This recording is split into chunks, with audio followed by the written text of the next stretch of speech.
What is happening, ladies and gentlemen? This is the Flow Show. Let me get you on the right slide. There we go. Today is April 11th, 2024, Thursday. And here at the All-Star Options Jam session, what we do is we go through some of the positions that we have on and review if anything happened in the last week. Did we exit a position? Did we adjust a position? Did we get stopped out or take a profit on a position? And then we also run through many of our existing positions and update stops along the way because, we don't want to let these things that we might have some big open profits on. We don't want them to roll back on us too far. All right. So we do that here in the jam session. We also do a quick review of new trades we've put on since we last spoke last week. And we do this every Thursday. So that's it. So if this is your first time here, welcome. Before we jump into charts, I have to drop the old disclaimer here that everything we discuss is for educational purposes only. I'm showing you what I'm doing with my money, and I hope that you are learning something along the way. So let's start at just kind of the high level like we always do. Here's a chart of the S&P 500. Is the trend starting to bend, as they say, as one might say? I don't know if they say it. Maybe I just say it. But we've had a tremendous run following the breakout above these key levels early part of this year. But it's starting to show signs of running out of steam. Does that mean the bull market's over? No, not necessarily. Could be. We never know. We'll only know in hindsight. But certainly, it is a well-deserved rest. I mean, this move that we've had in stocks off of the late October lows has been pretty remarkable. And luckily, we've rode that trend. We've had some big winners that we got into in November that we rode into some big gains. So we've participated, and that's great. But now we're starting to show signs of maybe it's time for a pause. And that's been reflected in many of the newer trades we've put on recently. We've put on several delta neutral-ish trades to participate in perhaps some sideways market action to help smooth the bumps in the road for some of our long positions that might be stalling. But that's where we're at right here. It doesn't feel like an environment to be too aggressive here. Now, we do have a couple aggressive bets on, and we'll talk about them, but it doesn't feel like a time to just be generally aggressive in all trades. Here's the volatility index VIX. We did have a little bit of a spike last week, or maybe it was earlier this week. Did have a little bit of a spike. It was at the time it was concerning, but it's pulled back a little bit. I think the reaction to the CPI report yesterday was pretty muted. So I think that's what maybe a lot of people might have been scared about. The VIX is not sending any major red flags here, but certainly something to pay attention to as we pop above at least the yearly high for VIX. So, maybe a sign of things to come. We will see. All right, so let's get into some of the trades that we've exited this week. Travelers Company, ticker TRV. This was a trade that we had April calls, and we're approaching April expiration. Any positions with April monthly options, they expire next Friday. So 7 days from today or 8 days from today. So if you're holding options that are getting close to expiration, you want to be mindful of what's going on, because gamma could become very tricky for your position. Gamma meaning the speed at which the value of those options can change, whether for you or against you. It's a double-edged sword, right? So with Travelers, we were long the April 220 calls. We paid $460 for them back on February 2nd, and we had a very nice ride. Unfortunately, the ride had to come to an end. Most rides do. We talked about this last week, and we've talked about it in the chat. Once we're inside the expiration month, I like to trail a stop below a 3 to 5 day low for positions that are working. And I will exit these positions intraday. I rarely exit positions intraday, but I will exit positions intraday that are approaching expiration. And I'm glad I did in this Travelers. This big red candle was the day we got out. Thankfully, we didn't get out at the low. We got out when it broke the low below this candle here. So somewhere about midway in that candle is when I pulled the trigger and got out of that trade. Glad I did, because this actually is yesterday's candle. Today, we're down a little bit more. So we're out of Travelers. Hey, it was a great trade. We paid $460 for it. I shouldn't say great trade, but we got out at $9. So almost a double. Not bad. We'll take doubles all day long. So if any of you who may have gotten into Travelers with me, congrats. All right. Next up, IBM got out of this morning. This was a trade we got into on November 20th. You can see it right here. We bought the June 170 calls for about 290, or well, for exactly 290. And this morning I got out for 18 and change. I don't remember the exact price, 18.95. So almost $19. Great trade. One of our better trades of the year. Rivals our Uber trade.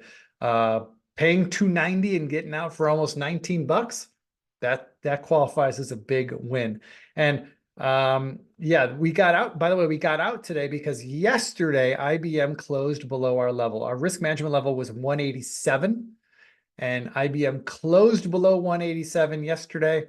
And then at the open this morning, it continued to be below 187. So I patiently worked in order. The bid-ask spread on those options were pretty wide in the first 15 or 20 minutes of the trading day. So I patiently waited for the bid and ask spread to firm up a little bit, waited for some trading to actually happen. Finally did, and I was able to get out, like I said, 18.95. So great trade in IBM. Hopefully some of you got involved in that trade as well. Okay, I'm bringing up Fast here because Fast we're still in, not looking so good. Fast announced earnings this morning. We're long the August 85 calls that we paid 215 for on February, or I'm sorry, March 22nd. We basically bought the high there is what it looks like. Earnings happened today. We were hoping earnings would be a catalyst to send this thing higher. Well, the market had other ideas. We're still in this trade. Our stop level on Fast was 73, I believe. We'll see how it closes, right? I mean, this is a volatile day for this stock. A lot can happen. There's a lot of time left. We still have 4 hours until the market closes. This thing might rally back and it might get back above our stop loss level. And if it does, it might live to last another day. But here's the thing about this trade. We actually have two stop loss levels, or two stop triggers to get us out of this trade, which both are triggered at the moment, but that may change. One was any close below 73. That's our trigger to get out. The other one was if I lost half of the value of the calls. Again, I paid 215 for them. So if they're worth less than, let's say, $1.10, $1.05, that's also a reason to get out of the trade. Now, right now, the calls are definitely worth less than $1.05. We had a big gap this morning. We'll see what happens tomorrow, or we'll see what happens the rest of this day. If this thing rallies back and stock gets back above 73 and our calls are worth more than $1.05, then the trade will live to fight another day. It's probably not going to happen. Let's just be real here. We're probably getting out of this thing tomorrow. But I'll be getting out if we remain below 73 and or the calls are worth less than $1.05, right? So keep that on your radar. That's one we're probably getting out of it. Hey, you know what? This was a defined risk bet. They all our trades don't work. In fact, we have a less than 50% success rate, maybe close to 40%. But that math works for us because our winners, like this IBM, for example, tend to be much, much larger than our losses. All of our losses tend to be in the same range. They don't hurt us more than, 50 basis points or 100 basis points, at least for me. I always size my positions, or I attempt to size my positions such that in a worst case scenario, I won't lose more than 1% of the value of my portfolio. That's in a worst case scenario. What ends up happening in practice is based on the various stop losses that I take, I'll get out of a trade and there'll still be some premium left in it. There'll still be some value. So maybe I'll only lose 50 basis points or 70 basis points. I rarely lose the full 100% of the trade, right? But sometimes. And Fast is one of the bigger ones. Maybe. We shall see. All right, enough about Fast. Let's talk some good news. Let's talk about trades that are working, and we're just updating our stops, moving with the trend. Many of these stops, I'm really just kind of tracking the 50-day moving average. For me as a swing trader, I like to, at the very least, or as a last resort, have my 50-day moving average be my last level. My last line in the sand. Often my stops will be based on a chart pattern that might be higher up, but certainly I don't want to be, rarely do I want to be long stocks that are below their 50-day moving average. It might be a special situation where we're buying a bounce, betting on a reversal. That's a different scenario. But these trades that we're going to be talking about here, most of these, the stops are just being moved up to the 50-day moving average. All right, so Amazon, we are long a bull call spread that we got into on November 22nd. We've had a great run. This thing is working really well for us. We're long the July 150 calls and short the July 180 calls we paid 1080 for.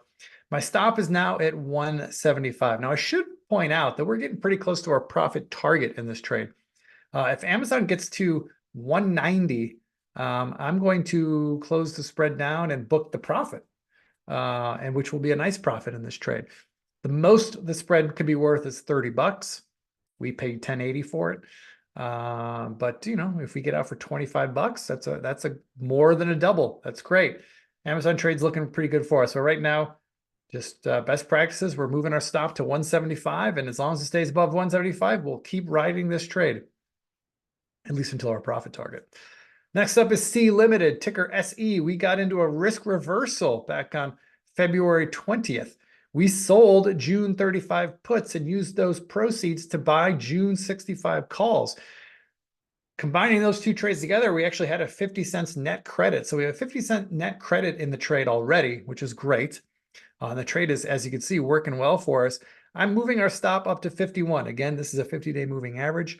But 51 is our current stop. And if this stop does get triggered, the good news here is that we've moved so far in our direction that, let's say the stock's at 50.50, like $50.50, right? If that's where we get out, likely it's going to cost us very little to cover our June 35 puts. And there's going to be a little premium left in those June 65 calls.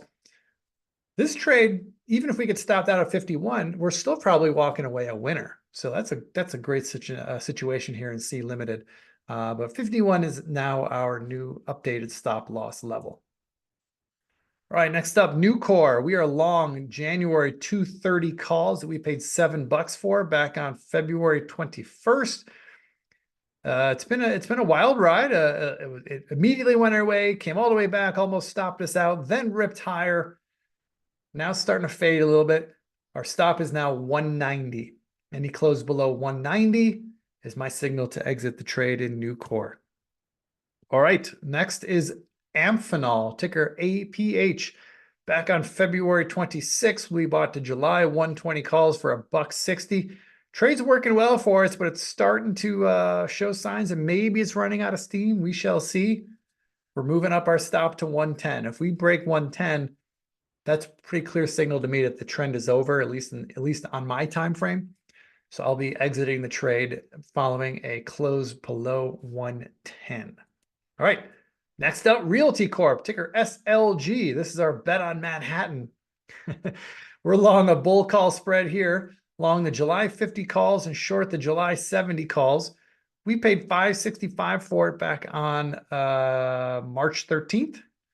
And it's just kind of gone sideways for us. I think we're up a smidge, not a whole lot to write home about. But we are raising our stop to 49, which corresponds to the low price that we saw since we've had the position on.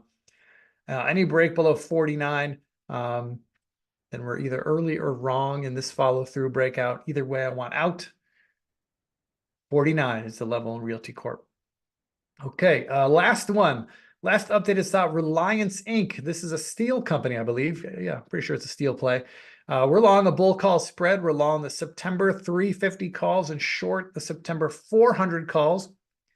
We paid $11 for this spread back on March 18th. So far, so good. It's gone our way, but kind of like that last trade, kind of like that Amphenol, it looks like it's starting to run out of steam here. My stop for now is at 319, which is the 50-day moving average.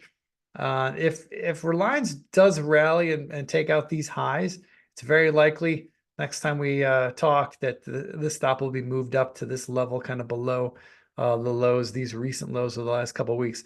We'll see. But for now, 319 is the stop loss level in Reliance. All right, that's all the updated stops that we have this week. I'm checking the questions here in the chat if anyone has any questions. Looks like there are no questions, which is good. How do I feel about GDX or GDXJ? You know, crazy moves, crazy moves. I don't have a feel for those. Yako. Yeah. I mean, we have an ego trade on right now. We're in ego, which is El Dorado Metals and Mining Company. So we are bullish, but we've already been positioned. We've had a good run. Do I want to get aggressively long gold here? I don't know. I don't know. But I am in ego, so I guess technically I'm bullish and I'm with you. All right. All right. So let's quickly review some new trades this week. I'm not going to get into the details on these trades.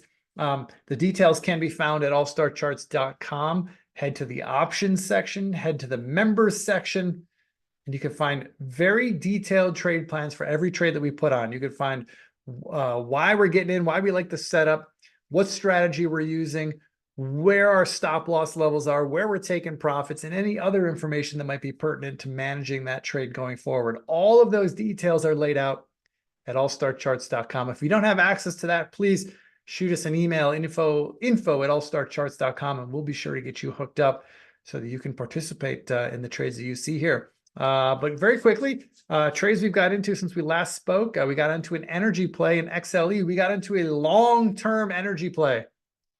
This is a long-term chart you're looking at. This is what is it, a 20-year chart? XLE is breaking out of a 15-plus year base. We put on a long-term options bet, something we don't do very often. But we're playing for a secular breakout here in energy, and you can get the details on the blog. Next up is Wells Fargo. So we already have a Wells Fargo trade on that we got into back in January that does not expire until next January. And that trade's working well. We got